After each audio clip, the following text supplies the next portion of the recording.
2 or 3 microphones. The sound does not fade. Our blendcast begins. It begins.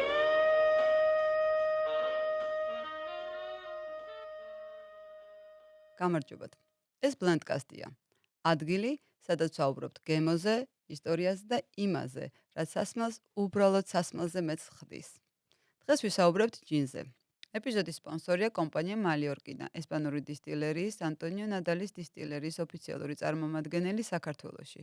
ანტონიო ნადალი 1898 წელს დაარსებული მაიორკაზე დაფუძნებული ისტორიული დისტილერიაა, რომელიც ცნობილია ტრადიციული ხმელთაშუა ზღვის ლიქიორებით, ჰერბალური სპირტებითა და ფართო ასორტიმენტით, რომი, ჯინი, ვერმუტი და სხვა.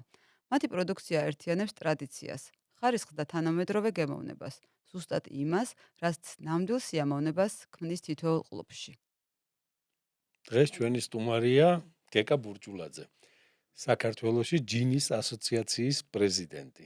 ადამიანი, რომელიც ყველაზე მეც შრომობს, ყველაზე მეც იღწვის იმაზე, რომ საქართველოში წარმოებული ჯინი და ზოგადად ჯინის კულტურა ცოტა ზემოთ, უფრო მაღალ საფეხურზე ავიდეს. მოგესალმები გეკა. მოგესალმებით. პირველ რიგში მადლობა მინდა გადაგიხადოს თქვენ გადაცემაში მოწვევისთვის.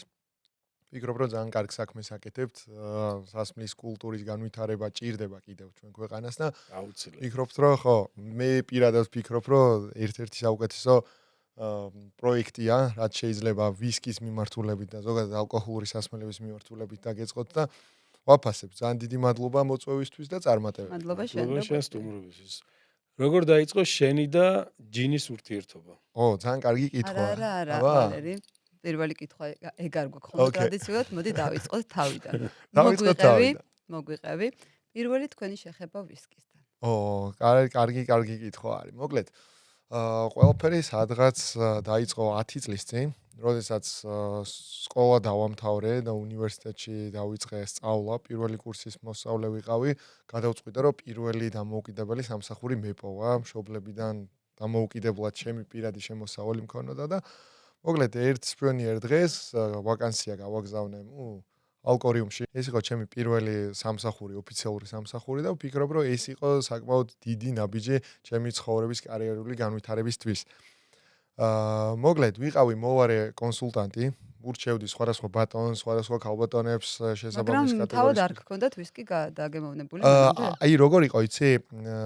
იყო ტრენინგები, თეორიული ტრენინგები და პირველი კონკრეტულ სასმელს, რომელსაც შევეხეთ, ეს იყო ვისკი. მოკლედ, ყველაფერი მოვისმინე ვისკის შესახებ, თავდაპირველად როგორ დაიწყო, როგორ განვითარდა, როგორი ჩავარდნები და პაუზები ქონდა ვისკის. ყველა სასმლის ისტორია, მოგეხსენებათ, ისტორიაა და რეალურად ისტორია გვიყვარს და ისტორიით შემდეგ ვაფასებთ სასმელს რა. აქედან გამომდინარე ვისკიზე როგორ ისე შეისწავლე ანუ ესე. რა თქმა უნდა, თეორიული ტრენინგები იყო, ანუ მხოლოდ თეორია იყო. თავიდან იყო დიახ, აი ქუთაისში ბავშვებს სურვას სწავლით. კი, თავამად და თავისუფლად შემიძლია თქვა, რომ ზუსტად ეგ იყო თავიდან რა. მოკლედ, გამოვარჩიე რა, აი პირველი როგორც ასეთი გავიარეთ ბრენდი, კონიაკი, როგორც ჯინი, რომი, ტეკილა, მაგრამ ეს ვისკი როგორც ასეთი ძალიან ახლოს გულთან მომხვდა რა. და მივიტანე გულთან და მივხვდი, რომ ალბათ ეს ის სასმელია, რომელიც აუცილებლად უნდა ბევრი გავსინჯო, ჯერ პირველად უნდა გამესინჯა და მერე ბევრი უნდა გამესინჯა. და აქედან გამომდინარე გახსოვს რომელი ვისკი იყო? კარგი კითხვა. როგორც მახსოვს, მაშინ იყო პირველად საქართველოში შემოსული Monkey Shoulder-ი. ეს იყო ბლენდირებული შოტლანდიური ვისკი. მოგეხსენებათ, ბალვინი, გლენფიდიხი, ბლენდი. კინინვეი იყო, ხო, კი ბატონო.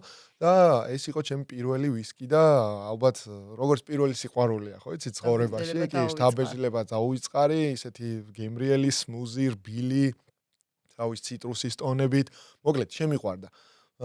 მაგის შემდეგ თქვი, რომ ეს ის არის, ალბათ რა მქონდა მაგ პერიოდში 17-18 წლის ასაკში გასინჯული, ტრადიციული ქართული ჭაჭა, ვინო, ხორბლის დისტილერი გქონს, სპირტის, მაგვარი როგორ თქვა, არაყი, ვოდკა, ვოდკა. ხო, ვოდკა ესე ვთქვათ რა. და აი პირველი ესე ვთქვათ, ცოტა მძიმე ალკოჰოლთან, დაძველების მხრივ, ესე ვთქვათ, დასვენებულთან და სრულყოფილთან იყო Monkey Shoulder იყო ჩემი ერთ-ერთი პირველი ვისკი.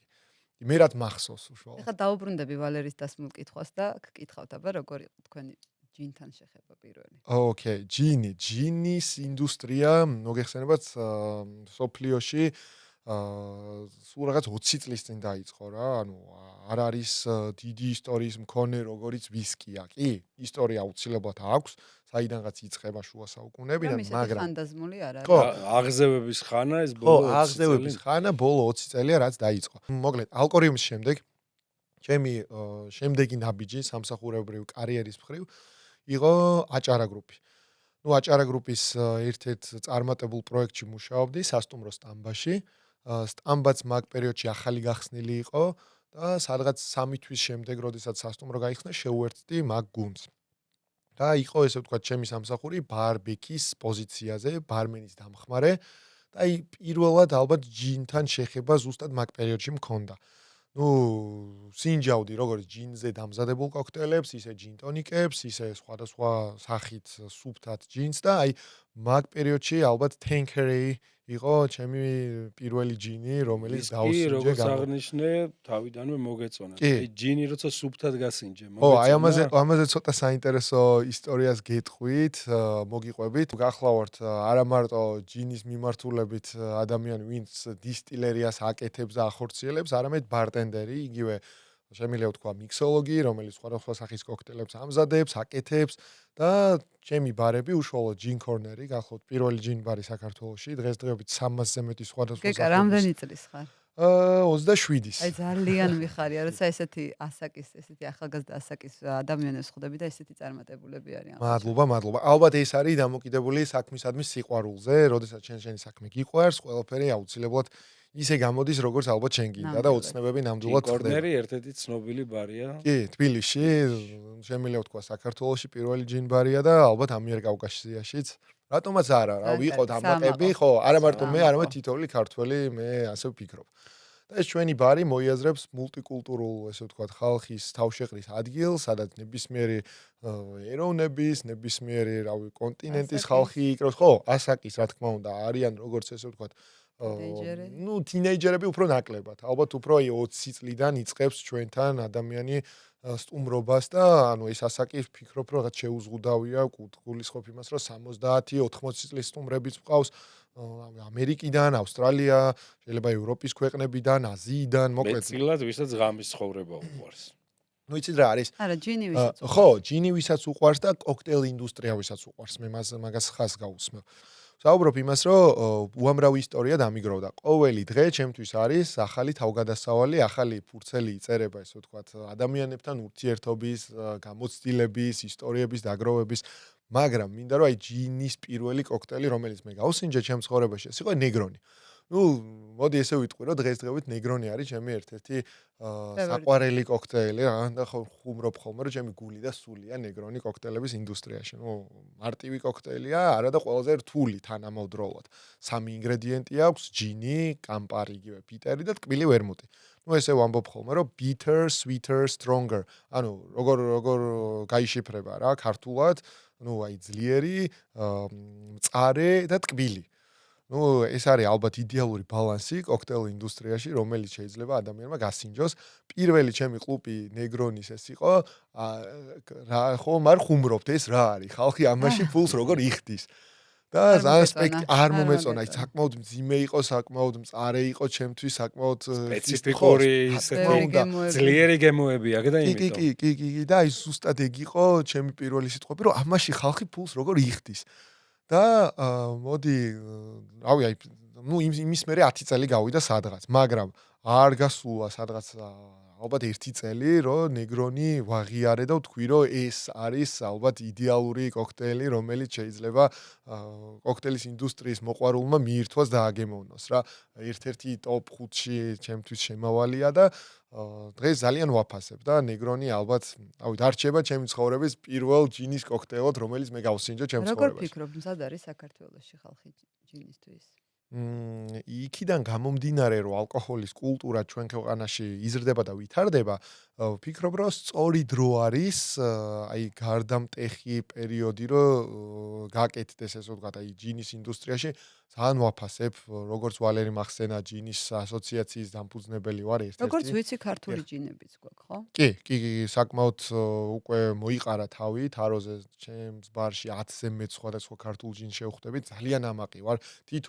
თითოეული ჯინი, როგორ გითხრათ, აი როგორც ჩემი შვილი, ისე მიყვარს, უვლი, უფრთხილდები და ვცდილობ, რომ მისი პოპულარიზაცია, ესე ვთქვათ, რამეს გავუზარდო. განსაკუთრებულს ხდის ქართული ჯინი? აი ჯინებში განსხვავება რა თქმა უნდა, აი ზოგადად ეხლა რახან ნახეთ რა ქართულია, ხდება. კი, აი. კარგი კითხვა დამისვით, ამ შემთხვევაშიც მინდა რომ როგორც სრულყოფილად უპასუხო ამ კითხვას. ჯინი ზოგადად აი ნახეთ, თუ ავიღებთ ვილაპარაკებთ ჩვენ ვისკზე, ვისკს თავის სამშობლო აქვს, ვისკს თავის ესე ვთქვათ მასიური წარმოების ქვეყნები არიან, როგორც ვიცი, 5 ქვეყანაა: შოტლანდია, ირლანდია, ამერიკა, კანადა და იაპონია დღესდღეობით. აი ჯინი ვისკთან შედარებით უფრო თავისუფალი ვისკი?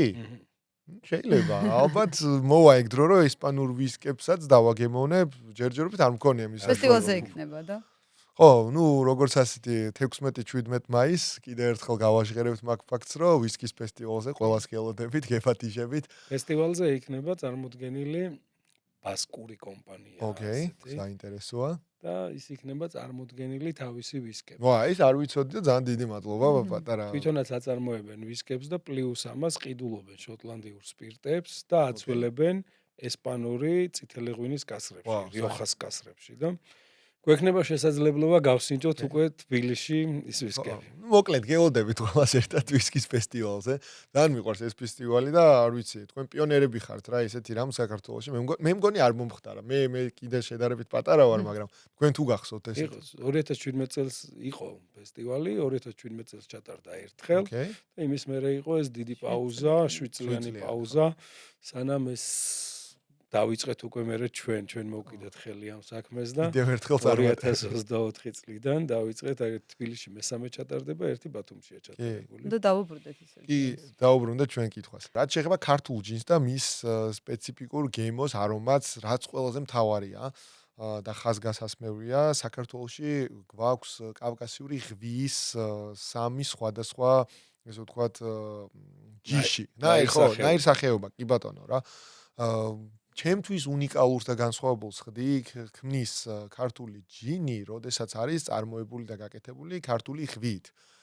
აქედან გამომდინარე, ქართულ ღვიას ემატება თუნდაც დასავლეთიდან ლიმონი, პორტოხალი, ესე ვთქვათ, სხვადასხვა ქართული ქინძი, რომლითაც ჩვენ ვამაყობ და პროცენტულად, აი დღეს ვთქვათ, ქართული ჯინის წარმოება, ვისაც აქვს პროცენტულად რამდენი იქნება ამ სანელებლებში, ვთქვათ, ქართული საქართველოში წარმოებული ამ სანელებლების პროცენტი.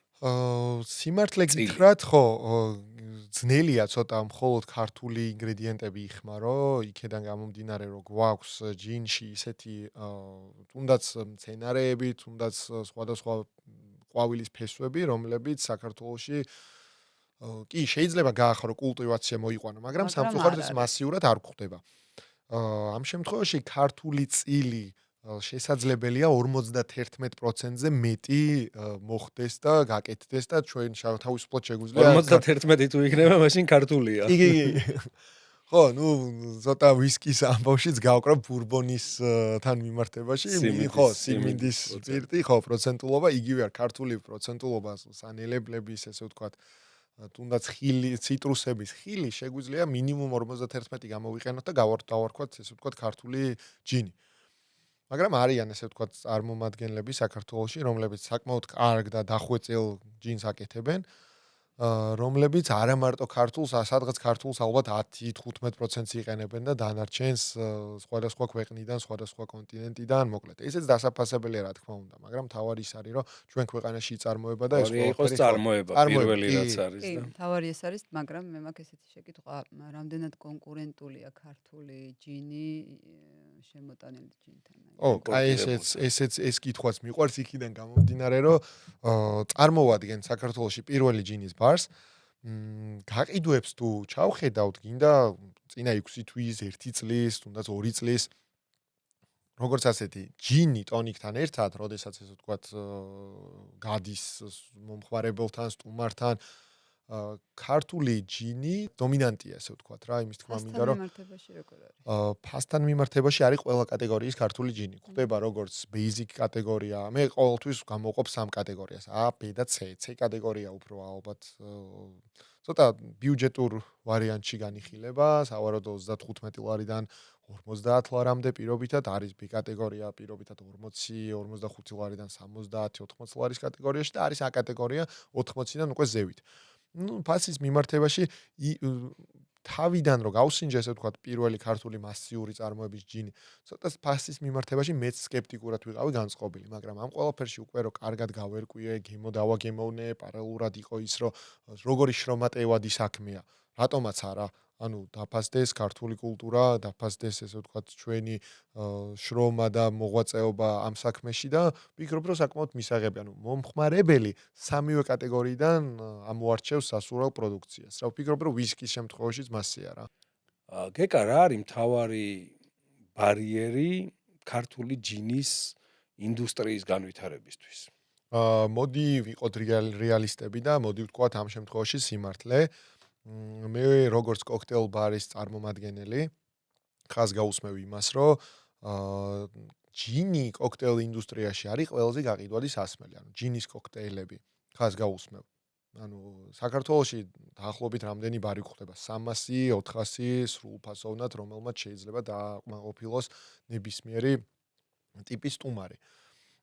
აი ეს ბარები და ეს კომპანიები თუ მხარდაჭერას გამოუცხადებენ ქართული ჯინის პროდუქციებს, რომლებიც აქ აწარმოებენ ჯინს, ეგრეთ წოდებულ სამუშაო პოზიციად ქართულ ჯინს დააყენებენ, ვფიქრობ, რომ აი ეს იქნება, რა თქმა უნდა, საბაზისო პოზიციას, რომლითაც შეიძლება ქართული ჯინით დამზადდეს ნებისმიერი კოქტეილი, თუნდაც ჯინ საუერი, თუნდაც ნეგრონი, ასე შემდეგ, ასე შემდეგ. კიდევ ერთხელ აღვნიშნავ, ვარიანტები, არჩევანი ძალიან ბევრია. 10-ზე მეტი სხვადასხვა ქართული ჯინია და დარწმუნებული ვარ, მე მგონი, რომ ნებისმიერი ბარმენი, ბარმენეჯერი, თუნდაც ბარის მეპატრონი ამოარჩევს 10-დან ერთ-ერთს, აი ეს გახდება ზუსტად წარმატების ფორმულა. რო ჩვენ გადავიდეთ ესე ვთქვათ მასიურ წარმოებაზე, უცხო ქვეყნის მოქალაქეებს, ჩვენ სტუმრებს გავაცნოთ ჩვენი პროდუქცია და მივცეთ იმის ესე ვთქვათ შესაძლებლობა, რომ რაც შეიძლება მეტი ქართული ჯინი გასინჯონ და აგემოვნონ რა. ნუ ეს ყველაფერი ურთიერთპარალელურია ბიზნესთან მიმართებაში, განვითარებაზე, წარმოებაც იზრდება, პოპულარობაც იზრდება, აქედან გამომდინარე, აქედან მინდა რომ ყველას მოგიცოდოთ ყველა, ხო? ბრენდების რაოდენობაც უნდა გაიზარდოს. კიდე მეტი დისტილერი უნდა ჩაერთოს ამ საქმეში. ერთ პატარა ნიუანს ვიტყვი რა, არ ვიცი, მე ყოველ შემთხვევაში ინფორმაცია არ მაქვს რა. დღესდღეობით საქართველოში ვინც ამზადებს ესე ვთქვათ ჯინს, ყველა არის, როგორ გითხრათ, მამაკაცები ამზადებენ ჯინს და არ ვიცი, მოუწოდებ ქალ დისტილერებს, რა ქალ ბატონებს, რატომაც არა. ბესი უილიამსონები? კი, რატომაც ქართული ჯინის ისტორია. ჭირდება და ვფიქრობ, რომ საინტერესო ესე ვთქვათ სტორიტელინგი იქნება, უფრო გაყიდვაში, ანუ აი ხა ესეთი შეკითხვა გამეჩნდა აი ამასთან დაკავშირებით. აი რა არის საინტერესო აი რა გქონია, რა შეგხვედრია ესეთი საინტერესო ექსპერიმენტი, რაც გინახავს, აი გინდა ჯინთან მიმართებაში, გინდა კოქტეილთან მიმართებაში? ხო, აი რადგან ჯინებზე ვსაუბრობთ, საინტერესო არის ალბათ ინგრედიენტები და კოლაბორაციები.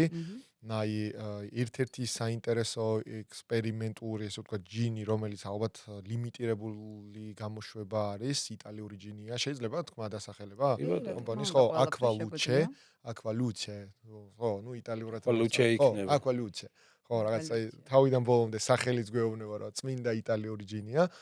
მოკლედ, ეს ჯინი გახლავთ განსაკუთრებული იმით, რომ ალპებიდან აღებული ყინულის, ესე ვთქვათ, გადამუშავების შემდეგ არის დისტილირებული, ესე ვთქვათ, ეს სპირტს, ნედლეულს, თავის ესე ვთქვათ, უნიკალურ პროდუქციას, ნედლეულს, ანუ უმატებენ ესე ვთქვათ, ამ ყინულის გამდნარ წყალს და ისე გამოყავთ დისტილირება. უკანა ისტორიით მოდის და დღეს თანამედროვე, ესე ვთქვათ, ისტორიაში თანამედროვე ბარის ინდუსტრიაში გვხვდება საკმაოდ სპეციფიკური განსხვავებული ჯინია, ძალიან ვაფასებ, ძალიან მიყვარს და ერთ-ერთი ტოპ ჯინთაგან ჩემთან მოდის, რატომაც არა რა.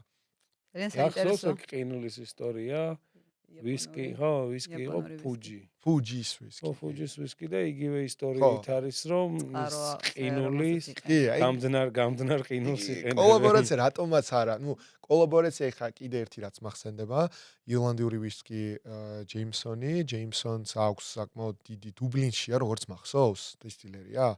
საკმაოდ თანამედროვე დიდი დისტილერია აქვს და აი აქ აქვს მოკლედ კოლაბორაცია გაკეთებული Method Madness არის ესეთი ვისკი და ვისკთან ერთად ამზადებენ საკმაოდ გემრიელ და კარგ ჯინს და ეს Method Madness ჯინიც არის ესე ვთქვათ ვფიქრობ რომ საინტერესო კოლაბორაცია გაკეთებული იმიტომ რომ ვისკის ქარხანაში რომ ჯინის წარმოება ხდება ხშირი არ არის რა და ამასაც ესე ვთქვათ რავი რატომაც არა მოუწოდებ თუნდაც ქართული ვისკის წარმოებლებს რომ დაინტერესდნენ რა ჯინის ინდუსტრიით საკმაოდ საინტერესო კარგი პროდუქტია შარშანი იყო წარმოდგენილი სენ-პატრიკზე ზუსტად ჩვენს მიერ ორგანიზებულ სენ-პატრიკზე Method Madness-ის ვისკი. კი, ზუსტად, მაგას ვამბობ ერთ-ერთი ვასერსტრასეში რო ჯინიც კი მეც მახსოვს ვიყავი მან ჯინიც ესე ვთქვათ საინტერესო პროდუქტი აქვს, ძალიან დახვეწილი, ელეგანტური და ალბათ აი ის ვისკის ტონებით სადღაც გაკრავს და კიკა ძალიან საინტერესოთ საუბრობ, აი ძალიან საინტერესო, ძალიან კარგი სტუმარი ხარ, მინდა გითხრა. მადლობა. ჩვენ გვაქვს ესეთი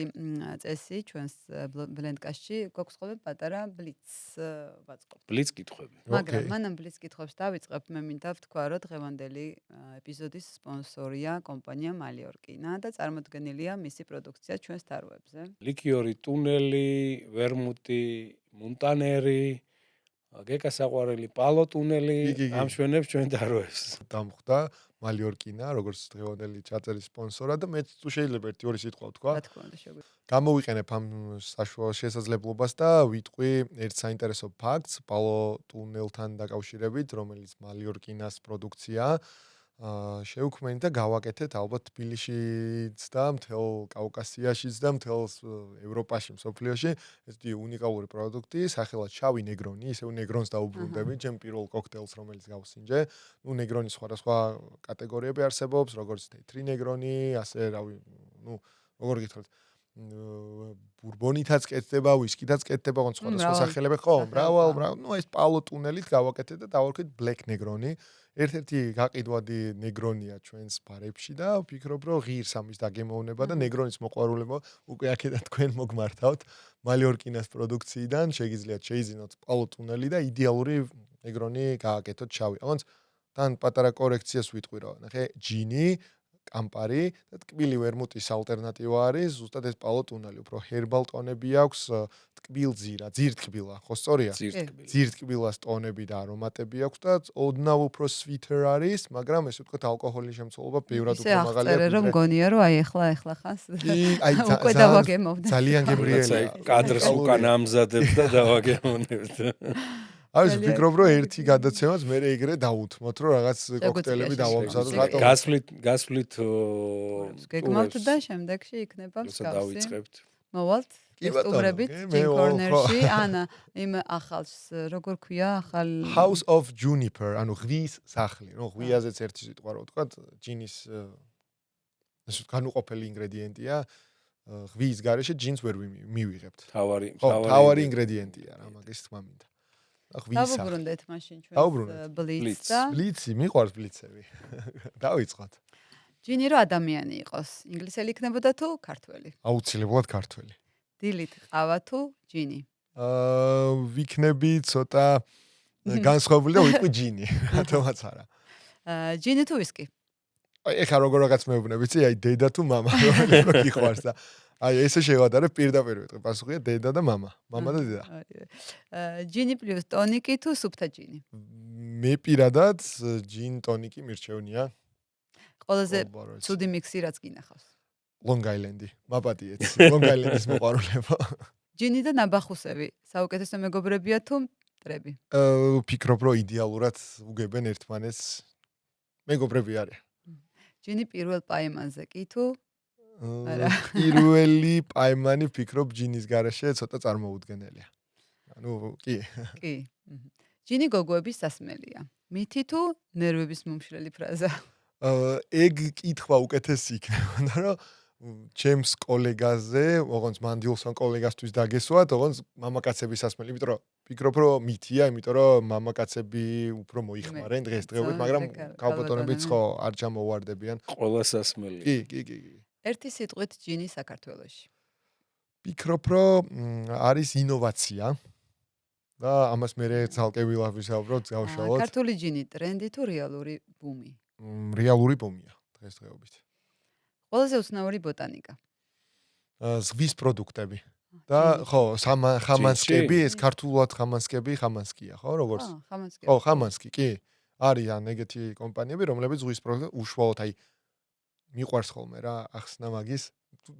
თუ დავამთავრე თუ გავაგრძელებ პლიზ. ერთ ბოლო კითხვა მაქვს დარჩენილი და შეგიძლია ეს განვართო და მე. ხო, ამას უცბად ვიტყვი რა, ანუ ნახეთ როგორც ყველა სამზარეულოში ეს ვთქვათ, ოდნავ მარილი საჭიროა რომ გემო გაიხსნას, თუნდაც სალაც რო ამზადებს სახლში. კოქტეილის ამბავში ზუსტად იგივე რა, ოდნავ შაქარი ხსნის გემოებს, მარილიც ხსნის გემოებს, ანუ ჯინის ინდუსტრიაში არიან ისეთი წარმომადგენლები, რომლებიც ზღვის პროდუქტებს უშუალოდ აი ხამანსკების ესე ვთქვათ რიფებს იყენებენ, ზღვის მარილები, ოკეანეს ტონები და ესეთი უცნაური ინგრედიენტია, რომელიც შეიძლება გამახსენდეს რა. თუ ხვალ უნდა შექმნა ჯინი, რომელიც მსოფლიოს გააგიჟებს, რა იქნება მისი საიდუმლო ინგრედიენტი? პირველ რიგში ვიტყვი ალბათ ქართული ღვია და სხვა დანარჩენი. ანუ თუ მსოფლიოს გავაუცებთ, ფიქრობ რომ თავიდან ბოლომდე 100%-ით ქართული ინგრედიენტებით წარმოებული ჯინით უნდა გავაუცებთ მსოფლიო. ძალიან კარგი, ეს იყო ჩვენი ბლიც კითხვები.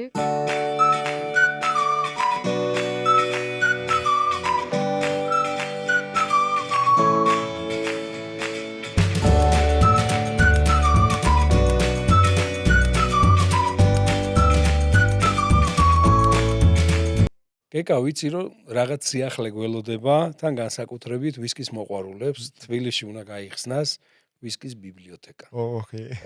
ორი სიტყვით გითხარი, ისეთი წინასწარ ბიბლიოთეკა იქნება მართლა თუ წიგნები დაგხვდება? ვისკები დაგხვდება წიგნების მაგივრად და ხო, ერთ-ერთი საუკეთესო და საინტერესო პროექტი ვფიქრობ იქნება, როგორც ჩემთვის, ასევე ჩვენი ვისკის მოყვარულებისთვის ხო. საქართველოში როგორც იქნა, მივედით იმ ეტაპამდე, რომ ვისკის გარჩევა ყველა მისწავლა. Single malt-ი, მოგლეთ ხო, ბლენდირებული, ბურბონი, ხო, ყველაფერი. Smoke, ასე შემდეგ. კი ბატონო. მოყვარულებიც გაიზარდნენ და ეხლა ვფიქრობ, რომ სწორი დროა გადავდგათ ის ნაბიჯი, რომ აი ზუსტად ვისკის მოყვარულებს გავასინჯოთ და დავაგემოვნებინოთ ვისკის ბაზაზე კლასიკური კოქტეილები და არა მარტო კლასიკური კოქტეილები, იმიტომ რომ ვისკი კი სუფთად იდეალურია, ძალიან კარგია, ძალიან მიყვარს. უბრალოდ არის კიდე რაღაცა პატარა გარდატეხა, რომელიც კოქტეილ ინდუსტრიაში ვფიქრობ, რომ კარგ ნაბიჯებს გადაგვადგმევინებს და აი ზუსტად ეს გველოდება ვისკი ლაიბრერიში, ვისკის ბიბლიოთეკა, რომელიც დაახლოებით კარგი ესე უხეშავთ თქვა 2 თვეში. სად იხსნება?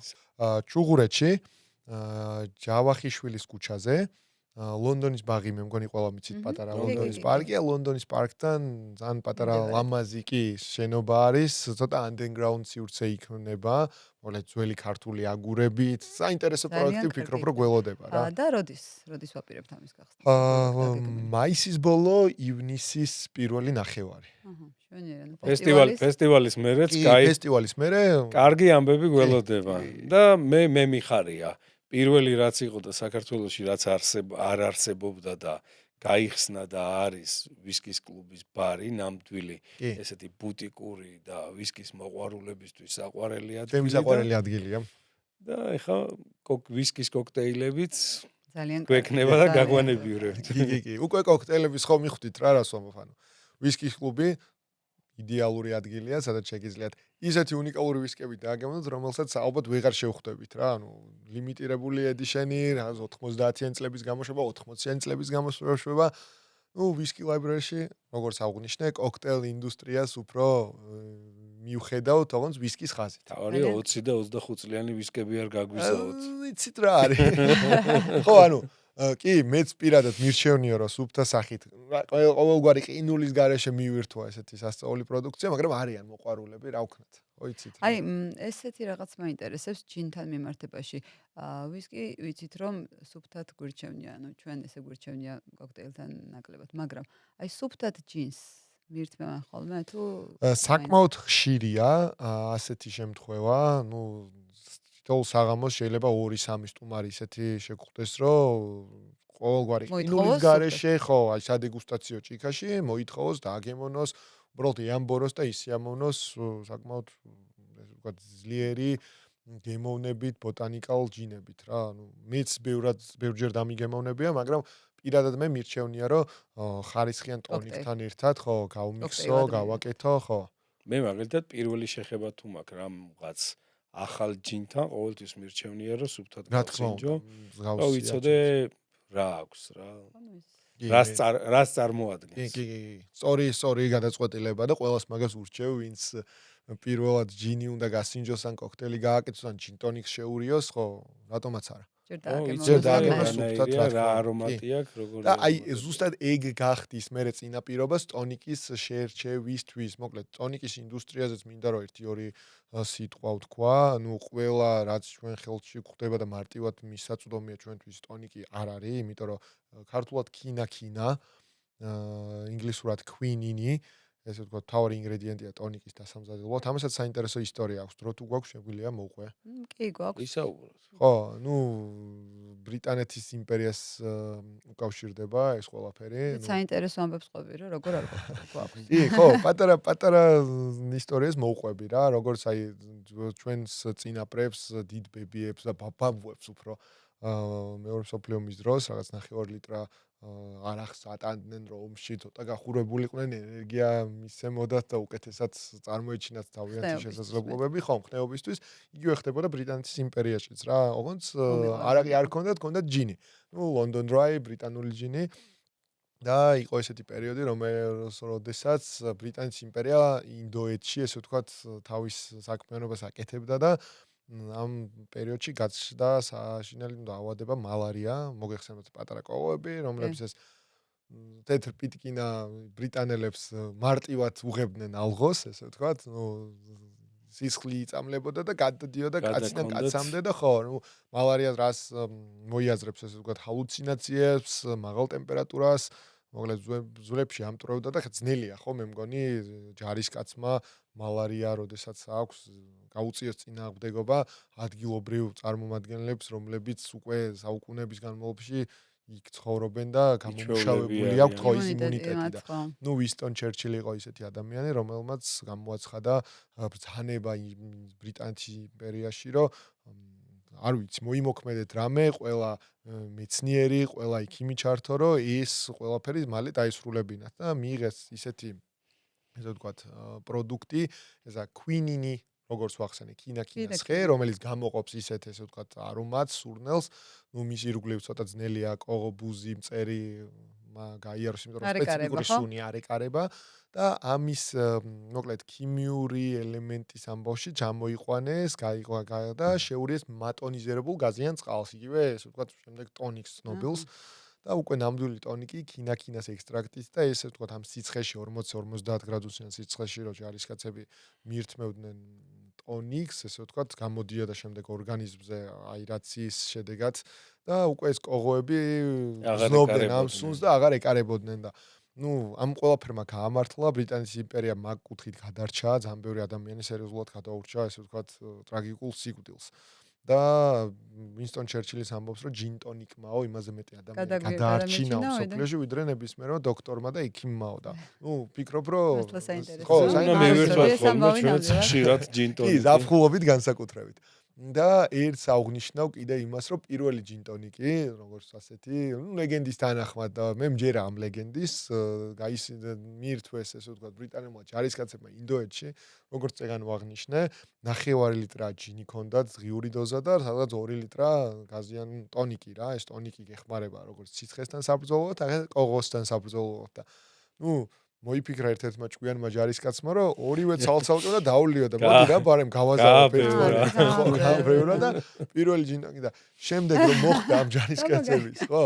უკან დაბრუნება ესე ვთქვათ რა, თავის სამშობლოში. ეს კულტურა როგორც ასეთი, ხო, ჩამოიტანეს, იქ ოჯახის წევრებს გაუზიარეს, იქ მეგობრებს, მერე ეს გავრცელდა ბარებში, კაფეებში, რესტორნებში და მოკლედ ეს კულტურაც როგორც ვთქვათ, რომ წამოვიდა ევროპიდან, წავიდა მოიარა მსოფლიო და ჩავიდა ინდოეთში, უკან რაღაც ბუმერანგივით დაბრუნდა და დღეს მსოფლიოში ალბათ სერიოზულად ყველაზე გაყიდვადი კოქტეილების ხაზით ჯინია და ჯინტონიკებიც არ ჩამოუვარდება. იზი მიქსი ადამიანი რო არ დაფიქრდეს, ყველა უცბად დაიძახებს ჯინტონიკს. კი და ხო, აი ბოლოს მაგას ვიტყვი ტონიკთან მიმართებაში, ფიქრობ რომ ესე ჩემი პროფესიაც ისე ჩამოყალიბდა და როგორც ვახსენებ, რაღაც 300-მდე სხვადასხვა ჯინი მაქვს, ხან მეტია, ხან ნაკლებია, იმიტომ რომ ესე ვთქვათ ეს კოლექცია, ჩვენი კოლექციაა რა, ესე ვთქვათ, პირდაპირ ვიტყვი რომ ამას არ უყიდით. იმიტომ რომ არის ლიმიტირებული გამოშვებები ზოგიერთი და უბრალოდ ხალხს ვაგემოვნებთ რა, ანუ აგემოვნებს ხალხი, ვასინჯებთ, უზიარებთ, ერთმანეთში ვცვლით ჩვენ შთაბეჭდილებებს და ეს პროდუქციას ვთქვათ, რაოდენობა ხან იზრდება, ხან მცირდება, გვაქვს ესე ვთქვათ, რავი, საჩუქრები, გვიგზავნიან სხვადასხვა ქვეყნიდან, რატომაც არა, მე ამაში ცუდს ვერაფერს ვერ ვხედავ რა და ყველა ჯინს ვფიქრობ, რომ ჭირდება ინდივიდუალური ტონიკის შერჩევა რა. ანუ არის ორი მასიური დიდი კომპანია, აი როგორ გითხრათ, აი სულ ერთმანეთის გვერდ რო მიდიან და წარმატებები არიან, აი პირობითად აი როგორც რეალი ბარსელონა, როგორც BMW, BMW, Mercedes-ი, რავი, Nike, Adidas, ისეა Forever 3 და Fenty Mans-ი რა, ორი დიდი ხარისხიანი ტონიკის კომპანია, რომელიც აკეთებს სხვადასხვა არომატებით გემოებით ტონიკებს, როგორც ხდება Mediterranean Tonic Water, Indian Premium Tonic Water-ები, ასევე რავი, ბოტანიკალი, იუზუს გემოთი, ვალენსია ორენჯი, მოკლედ, ძალიან ბევრი არჩევანი. მას ფესტივალზე იქნები და გაგვასინჯი. კი, აუცილებლად. ზუსტად მაგ კუთხით იქნება ჩემი ესე ვთქვათ მისია, რომ თბილი ამინდები გამოვა და კი, ზუსტად იდეალური დროა, მაისის შუა რიცხვებიდან იწყება ზუსტად ეს სეზონი და ვფიქრობ, რომ სექტემბრის ბოლომდე გრძელდება, რატომაც არა. ჩვენიერი. ჩვენ ბლენდკასში გვაქვს ესეთი შეკითხვა, კარგი იქნებოდა თუ და ამას გკითხავ ჯინთან მიმართებაში, ქართულ ჯინთან მიმართებაში. კარგი იქნებოდა თუ ქართული ჯინი დაიპყრობს პირველ რიგში, მაგასაც ვიტყვი, მე მგონი არა მოჭრით ამას, თურქეთის ბაზარს, იმიტომ რომ თურქეთი დიდესი ქვეყანაა, ძალიან დიდი რესურსით და საკუთარი ჯინი არ აქვთ და ეს კარგი იქნებოდა თუ დაიპყრობს თუ შენამბობ რომ დაიპყრობს. აუცილებლად უნდა დაიპყროს. უნდა დაიპყროს თურქული ბაზარი და შემდეგ ევროპა და ევროპიდან მსოფლიო. ვფიქრობ, რომ ჩვენ მეზობლებზე მე მგონი თურქეთიც ეყოფა. კი. ხო და აქედან გამომდინარე თურქებს თავიანთი წარმოება ჯინი არ აქვთ. და რაც მიკვირს რა, საინტერესოა ყველაფერი აქვს და ნუ აქვთ, მაგრამ აი ადრე ყო ეხა ძალიან ბევრი თურქის სტუმარი მყავს. თითქმის ყოველ დღე მინიმუმ რამოდენიმე წყვილი მოდის. რო ვეკითხები თურქულ ჯინთან მიმართ, მე ვიყავ 1-2 თვის წინ თურქეთში, სტამბოლში ვიმოგზაურე და არა აქვთ. არა აქვთ. ესე როგორც თქვა რა, აი სამუშაო პოზიცია, თუნდაც თაროზე დასადები ჯინი არა აქვთ. ნუ რაკი კი. და ვფიქრობ, რომ ეხა ჩვენი დროა. ძალიან საინტერესო იყო გეკა შენი სტუმრობა ჩვენთან და ძალიან ნამდვილად რამეს თუ დაამატებ. დიდი მადლობა სტუმრობისთვის. ფესტივალზე შევხვდებით და ბევრ სიახლეს ველოდებით ჯინის ინდუსტრიიდან და ზოგადად ჯინ კორნერიდან და შენგან. ძალიან დიდი მადლობა თქვენს მოწვევისთვის. კიდევ ერთხელ აღვნიშნავ, ძალიან კარგ საქმეს აკეთებთ, უდიდეს წარმატებას გისურვებს და მომავალ შეხვედრამდე მაშინ არ გემშვიდობებით დიდი ხნით. ეს იყო ბლენდკასტი. დღეს ვისაუბრეთ ჯინზე და იმაზე, როგორ ყალიბდება ახალი კულტურა საქართველოში. მადლობა გეკას სტუმრობისთვის. მადლობა ჩვენ მაყურებელს, ვინც გვისმინა. მოიწონეთ, გამოიწერეთ ჩვენი არხი და გაუზიარეთ დღევანდელი ეპიზოდი ყველა ადამიანს, ვისთან ერთადაც ერთი დრამის მირთმევა გსიამოვნებთ. არ გამოტოვოთ შემდეგი ეპიზოდი და დალიეთ გონივრულად. გვიყურეთ ყველა 4 შაბათს 4 საათზე. ნახვამდის.